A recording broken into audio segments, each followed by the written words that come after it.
Hey, what's up, guys? C-Stacks here with another Quarantine Cup deck profile. This time we're going to be looking at a Ladies' Night or Female Fight Night deck. And I'm joined once again by the new People's Champion, Robby Stewart. What's going on, everybody?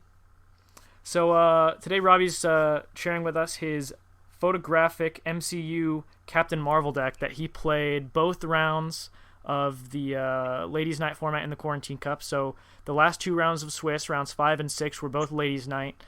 Which is all characters in your deck have to be female. So you played Photo Captain Marvel, the MCU Captain Marvel. Yep. What made you go with another photo deck for a format like Ladies' Night? I'm gonna say I definitely channeled the People's Champion here because it was definitely Illustrated has a lot more versatility and options than it did Photo. But I wanted to also show that Photographic could still hang, regardless of the format. I think Photo had some pretty good sleeper cards that are just strong in their own right, that also aren't just like turn 9 bombs, but also had enough versatility to still play some of the higher end cards. Good plot twist. I think it just had solid cards overall. Definitely a lot less versatility, but still decently solid cards. Yep. All right, so let's run down this list, and then you can kind of talk us through it. So it's MCU Captain Marvel, levels 1 through 3. There's 3 Goose, 3 Maria Hill, 3 Shuri, 3 Cordelia, 4 Wasp, 3 Okoye, 3 Anya, 3 Buffy, 3 Valkyrie, 3 Willow, and 3 Captain Marvel supporting character. The plot twists are 4 Friend from Work, 4 Life on the Hellmouth, 4 Disillusion Spell, 2 Alter Ego, and 2 Suit Up. And the locations are just 4 Avengers Tower, 4 Blues, and 2 Library. So kind of walk us through the strategy here. So, surprisingly, there's not any very good synergistic 1-drops. So, that are female. Most of them are for other MCs that are the one-ofs, one of a kind. I think it's Mantis, Peggy Carter, things like that. That just aren't going to do anything besides be a body. So I just kind of thought, okay, Captain Marvel wants to be in combat anyway. So the first, maybe drop or 2 isn't as important. So it's more about hanging on, getting the combats in and leveling up. And then, using your plot twist to hang on and maybe do some team attacks on the crackback. And then kind of use Willow and Alter Ego to get out the supporting character Captain Marvel and just round out the game from there. I thought this was most of the female supporting characters don't need locations or superpowers at all. So this was obviously going to be a lot more location light and more plot twist heavy. So that was kind of the approach I took. Again, your options are relatively limited, but I thought most of the female characters were going to be coming from the Scooby Gang. So I thought that was a natural fit to kind of do a hybrid MCU Scooby Gang deck. Yeah, and so you played this deck on stream on the official Upperdeck Twitch channel, which I'll link down below. And I didn't read off Captain Marvel here, but she basically doesn't do anything at levels 1 and 2, so you just kind of take those wounds. And then once you flip to level 3 and she's an 8/8 flight range who can literally never be hit, it's hard to lose from there unless they drop Dark Phoenix or something. Yeah, that's exactly how it played out, honestly. She takes a minute to get going, but combat comes. I mean, they want to win. They got to typically attack you at some point. So it was actually relatively easy to level up for the most part. She's just strong. When you get to level 3, she's bonkers. I mean, absolutely. Yeah. Dark Phoenix, especially in this format, is one of the really only outs, I think, Nullifier, to actually turning that off and being able to just start, putting on wounds on her, because it's just so strong when you get her to level 3.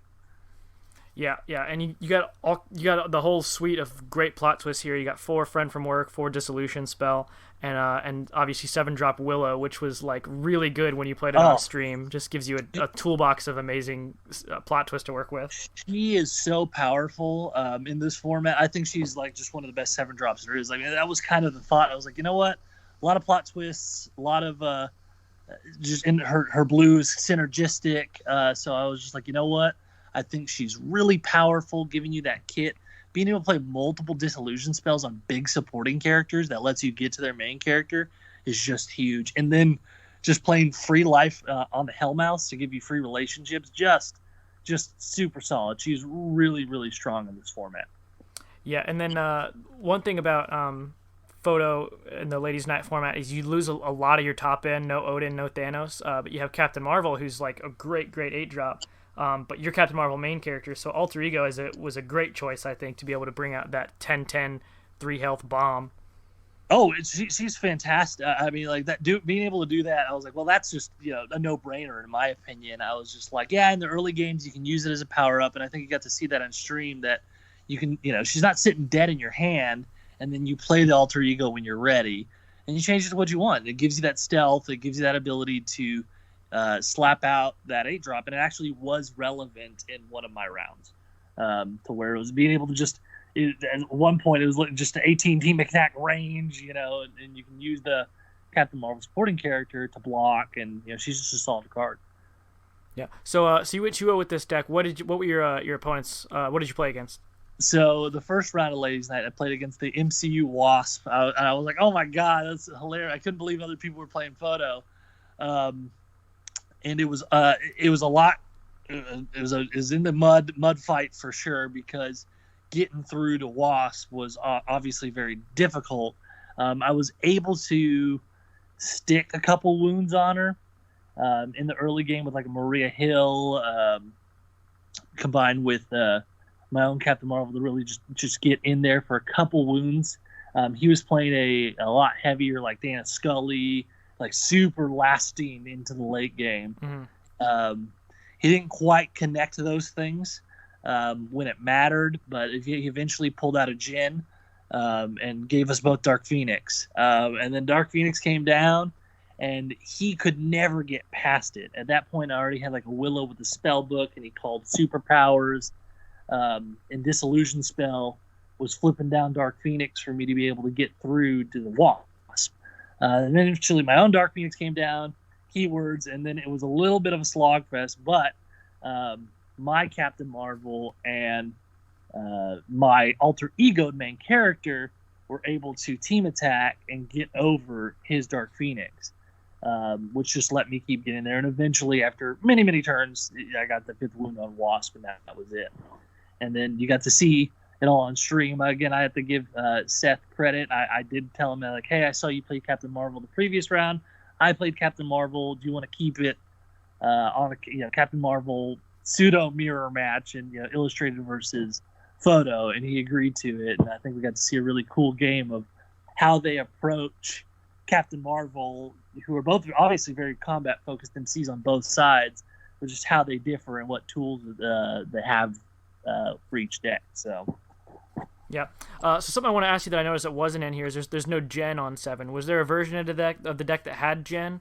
There was, and I probably think it. Honestly, that's just because I sat there. I was like, man, I didn't want to play with Dark Phoenix. Like, honestly, I sat there and I looked at what like were worth doing that were females. It was Dark Phoenix, and I just really sat there. I was like, especially after the Wasp game, I was like, I really don't want to do that to myself and to my opponent.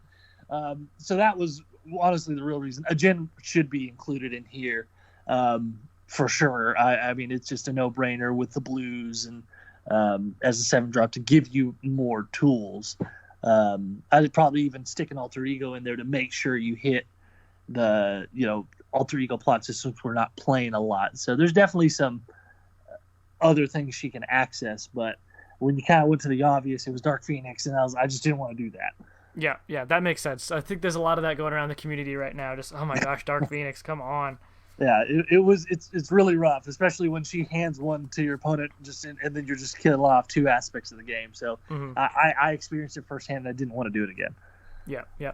Well, congrats on going 2-0 with this deck. So you went 2-0 in the last 2 formats. So you started off 0-2 in the Quarantine Cup, and now you're a lock for top 8. How does that feel? Feels good. Feels good to back top eights. What is Bert's thing? The top eight heaven. Top eight paradise. Top eight paradise. Yeah, I'm still in the top eight paradise. I feel fantastic. The girls have been treating me good. Sarah Michelle Gellar the last round, and Captain Marvel this round. I cannot complain. So feels great. Feels good to be representing Texas, and hopefully I can bring it home. So after this round, this is obviously the last round in Swiss. We're heading into top eight, which is good versus evil. Without giving away what you're planning on playing or anything like that, are you looking forward to good versus evil, and what are your thoughts on that format? I am. I was actually really excited to top because so we can get some quality, testing. I'm still fingers crossed that Oklahoma fires off. Yeah. Obviously, there's. I'm not going to hold my breath at the same time, but fingers crossed, and that's the format. So I'm really excited to play a couple competitive games with people that normally don't get to, so you get to see different ideas and different aspects of what could work. So I'm very excited. I'm looking forward to a little bit more options now with the deck building, as far as not just ladies. So that'll be exciting. So yeah, I am. Yeah, it's a more open format than the last two that we've played in the Quarantine Cup, so that'll be interesting. And also, we're doing deck lists for top eight, so people are going to be locked into what they're playing. So I think people are really going to bring their A game, and it'll be cool to see what people bring to it. Yeah, I'm excited for it. All right, well, congrats on making top eight and doing well with in the last two formats. It was really cool to see. An awesome comeback representing Texas. So congrats on that, and good luck in top eight, and thanks for talking to us. All right, good luck, everyone. Thanks so much. All right, we'll see you guys later. Bye.